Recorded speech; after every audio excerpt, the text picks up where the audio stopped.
this is our sample problem number 2. Determine the speed at which the basketball at A, so this is point A, the particle is at A, must be thrown at the angle of 30 degrees so that it makes to the basket at B. So we are asked off about the speed. Okay. So, ang kuan daw, ang bola is from the ground, that is 1.5 meters from the ground to here. And then from the initial position to this position, that is 10 meters. And then ang height ani is 3 meters.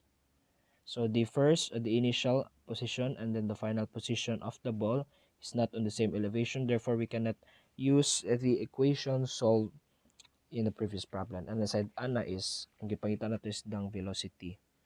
So we have x and then we have the angle. So we can solve a VA. But since with the previous example, katong na same elevation, but since di sila same elevation, therefore we cannot use the problem. So here, you can see that the solution used S. So mo to siya no, ang S is with this one, we can interchangeably use S, X, and R. So but the R is the total distance or the range traveled. So na siya solution diri. So here, I will just divide this one. This is the equation 1 and then the equation 2. Okay. So nga na gyapon na to ang pamagi pag-solve. Okay, solid that one. So but using the notations we have don't know x is equal to x naught plus VOT. So the initial position okay, so akong gusto na kulay akong approach ani no. So kani sa iyang problem, sa iyang solution diri, ang iyang origin they use the origin from here. But I want to use the origin from this ball gyud mismo. Okay, so this is the origin. I want this one to be the origin. So from the initial position of the ball is 0. Then the initial velocity at VOX, we have the VA. So, and then we have x from here to here is 10. So this is equal to 10 is equal to, so this is 0. We have VOX or VA, the initial value VA, cosine 30 degrees times the time. So we have two unknowns, the velocity, the VA, and then the time. Therefore, we need two equations to solve two unknowns. Our second equation would be, since naman tayo x, then natay y. So, we can use the y component for the motion of the projectile. We have the formula y is equal to y naught plus the initial velocity along the y axis or the vertical component times the time minus 1/2 of the gravity times the time, square of the time. Okay, so mao ni siya. So same ra gyud na sila diri nga equation, no? So this is this distance. So this is along x nga distance and this is along y. So since na may two components si projectile, so we have the x and the y, so we have natay mas kuan diri nga representation ni x ug ni y. Klase gyud siya nga component. Okay. So for our y, okay, so the y is the final position of the particle and then y naught is the initial position of the particle. So sa akong giingon ganyan, no, kani siya iyang sample ani, kaniyang solution is yung origin is at this point. So sa ko ang solve, I want to show you the origin. What if the origin is at this point? So what if the origin is at that point? So our final height would be this one. So this height is just equal to 3 meters minus 1.5 meters is just equal to 1.5 meters. So our final height is 1.5 meters, and then the initial height, since this is the origin and the initial height is here, so it is 0 plus the initial velocity along y. So our initial velocity is VA, so we have VA. Then since this is along the vertical component, we use sine 30t minus 1/2 9.81 meters per second squared t squared. Okay. So finalize at we have 1.5 meters plus this one, VA sine 30t minus 4.905 t squared. So this is our equation 1.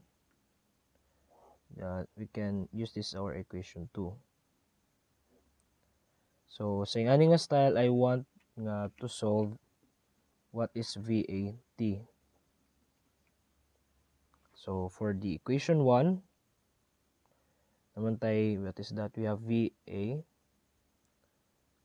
t times the cosine 30 equals 10. So our initial velocity times the time is equal to 10 over cosine 30. For this one, we have VA sine 30t, or just VA times t, is equal to 1.5 plus 4.9905 t squared. What will happen? We have, since this becomes VAT times sine 30,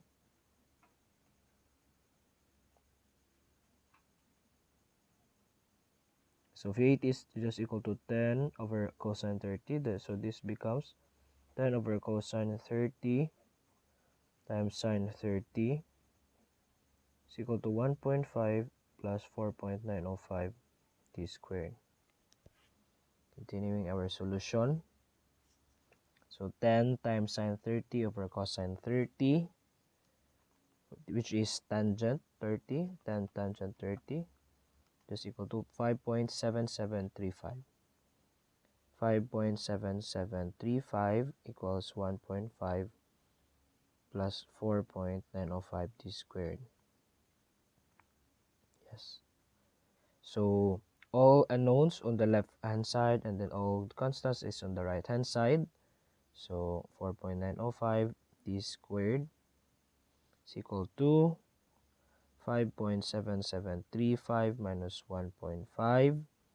We have 4.905 t squared is equal to 4.2735. Solve for t squared. So we have t squared is equal to 0.8713. Extract it to square root. We can solve the time. The time is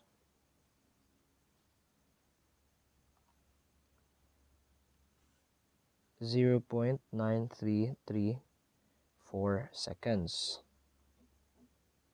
So since we were asked about the speed, so and then we already have the time, then we can solve for the speed. So sa Doka equation, I will use equation 1. Okay? Or kanisha, this is equation 1.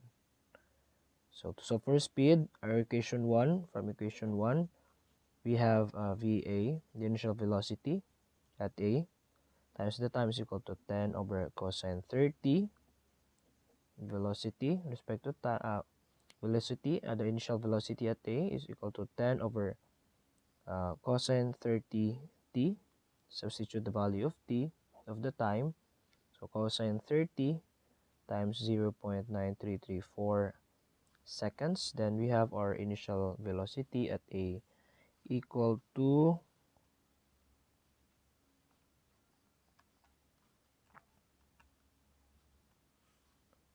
12.37 meters per seconds.